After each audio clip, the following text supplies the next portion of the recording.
Hi, everybody. Well, here we are again for another keto podcast. So I have another little saying. Knowledge is knowing that tomato is a fruit. Wisdom is not putting it in a fruit salad. How's that?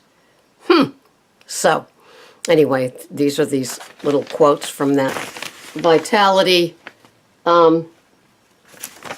newspaper thing that you get when you check out at the grocery store.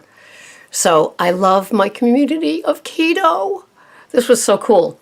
I was just walking and I listened to a 38-minute interview with Dr. Naiman, Dr. Ted Naiman, and Ivor Cummins, the Fat Emperor from Ireland. Both of them are engineers. Ivor still, and Dr. Naiman was an engineer before he became a doctor. So these two guys are thorough. But thank you. They talk in a way that's clear enough for me, a non-engineering type, to understand. Although I'm precise and detailed with my weighing and measuring, that's as close to engineering as I get. But I come home, and the first comment that I read in my YouTube comment section is from No Excuse Girl, Esther. She lives out in Hawaii, and she was just saying that she's just interested in Dr. Naiman after watching my video and hearing about him, and she was looking forward to hearing more about his story. And I just came back after listening to a second or third different interview of him. That's keto community to me, right? We're all on this wonderful page of learning from the best of the best. And she talked about the nuances of keto. And I don't have to tell you, if you listen to a lot of the popular feeds that we get on the right-hand side of our YouTube screen, there are tons and tons of different keto nuances. And as we say in the 12-step programs, take what you want and leave the rest. And I do. So they were talking about, they talk about the markers, a lot of thyroid information if you're curious about this one. What was the name of it? Dr. Ted Naiman on blood tests, diabetes, obesity, carbohydrate, and more, # LCHF. So actually it comes from Ivor's interviewing him, I guess. And it's so Ivor Cummins, no G, website. And so he is the Fat Emperor. So it's Ivor interviewing him. Of course, they're both so brilliant that it's really not somebody interviewing somebody. But the starter questions were so great from Ivor that it just took the 38 minutes without having to go, what else is it that I wanted to know? No, it just flowed, and I love that. So they were talking a lot about the standard American diet. They were talking an awful lot about thyroid. And I guess Ivor kicked it off with Dr. Naiman saying, what are the most important tests that you go by? And for the markers. And it's just all very interesting because, of course, the nuances among engineers or doctors or lab work is also very fascinating. And I don't get wrapped around the axle with things so much as knowing. I just know that if I'm not having any grains, I'm not having any sugars, I'm not having any artificial sweeteners or diet soda or regular sugar or fruit, then, I'm doing well. As far as my add-ons for additional fats, in my 2 bulletproof coffees, there is 1 tablespoon of heavy whipping cream. And in my big morning one, there is 1 tablespoon of butter or coconut oil. So it's 165 calories worth of fat. And then my second cup of coffee around 9 a.m., so 6 hours later, is a tablespoon of heavy whipping cream and 1/2 tablespoon of butter or coconut oil. So that's 100 calories. So that and the 1 tablespoon of half macadamia nut oil and half Ivor are really my added fats. All the rest come from whole foods, like avocado, like when I have a sausage, like eggs, like fatty meats, and things like that. Cheeses, which I have not every day, but when I do, it's with my scrambled eggs, and I'll have 1 ounce of Neuchatel, which is basically 1/3 the fat of 1/3 of the fat less than cream cheese from Organic Valley, and 1 ounce of Munster Organic Valley, and that's usually what I have. And with that, I will have a protein of either bacon or like leftover steak or the sausage, something like that.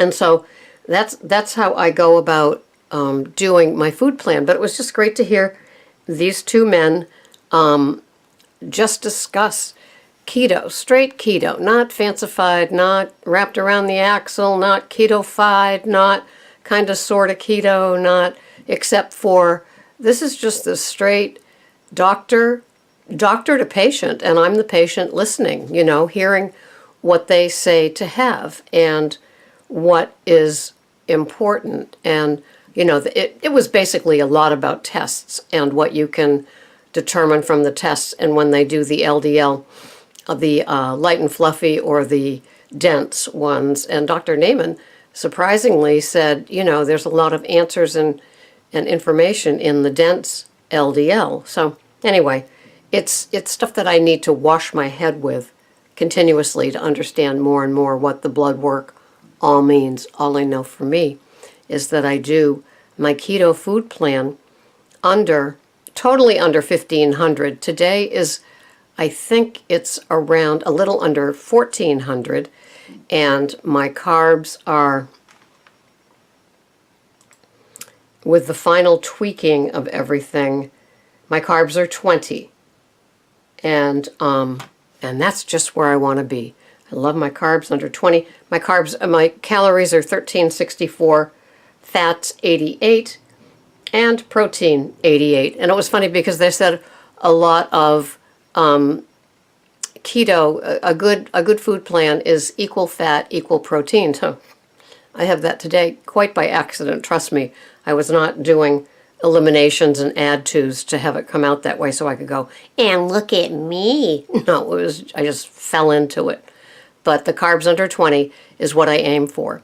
And I know that my consistent equal partner in the keto under 20 would say, ease the carbs out. Don't worry about the fat.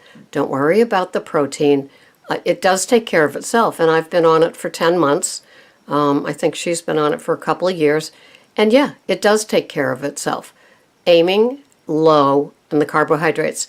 If you don't understand why lowering your carbohydrates is so important, then you need to do more research with doctors. I'm definitely not the one qualified to do the splaining of that.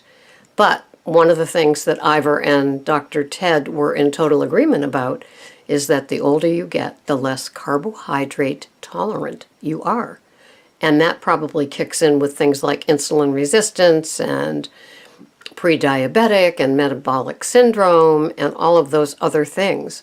But yes, we don't tolerate carbs. That's why when you're young and you're skinny and you look at these little things that are like size 0 and they weigh under 100 pounds and they can eat all of the standard American diet items only, it seems like, with a Coke, like the skinny woman in front of me in the grocery store yesterday. She was buying a Coke and one of those breakfast sandwiches on a croissant, and it was at Market Basket, and they have those, things to go. And I'm sitting there thinking, that's like 4 days worth of carbs between the croissant and the Coke, and she's a tiny little thing, and it's like, enjoy it, sister.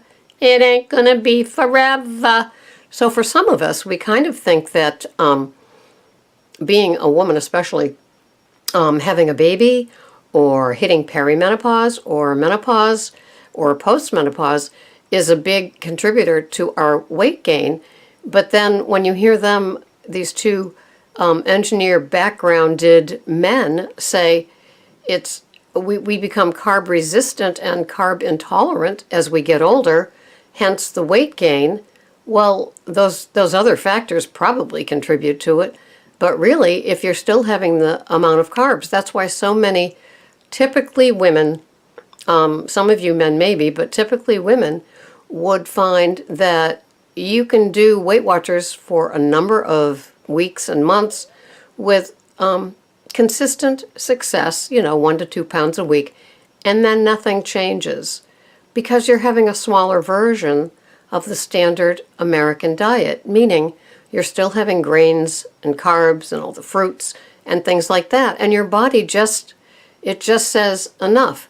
Like for an alcoholic drinking, it says enough, and things just begin to shut down in the digestion, and you become insulin resistant, and all those carbs begin to add the pounds. And I don't want to go there today. I have my 2-pound range, and I weighed myself today, and I'm still in the 2-pound range. It's back to being humid here again, so I still have that uncomfortable, just that waterlogged, full sponge feeling. It's not bloat. It's just that humidity. It just seems to, I just go along with it, and I become humidified, which is better than ketofied, right? So that's how I'm rolling today. I'm happy with my food plan. I'm having eggs. I'm having my big A salad, not as big as the one that I posted in the crystal pleated bowl, but I'm having my usual salad with some ribeye steak on the side for my dinner. For lunch, I'm having 2 eggs and the Neuchâtel and the Munster and the cucumber and the sausage accompanying the scrambled eggs. And I'm excited. But for now, I'm finishing up my bulletproof coffee, the first one. It is 6 a.m. I just came back from my 2.6-mile walk with the full moon. It was absolutely gorgeous. It's breathtaking. I love it. That's part of the best part of my walk, is walking alongside of the full moon. I just love it. So have a wonderful day, my keto friends. And yeah, tune in to see Esther. She's a really good keto follower with her food plan, and she teaches us and her what I eat and following menus and things like that. And when she does test strips and stuff like that, she's great. And if you are looking for exercises, she gets out there on the out there at the playground and does her exercises and videotapes all of them too. So she's a really good keto resource, and her YouTube name is No Excuse Girl. You'll get a lot from her too. So thanks so much for watching. Be consistent, take good care of yourself, and instead of debating and fighting the force of keto, surrender to it. Enjoy yourself. Fix your deranged metabolism. Oh God, my favorite saying. I knew I had to get my favorite saying in here. Have a wonderful day. Thanks so much for watching. Bye-bye for now.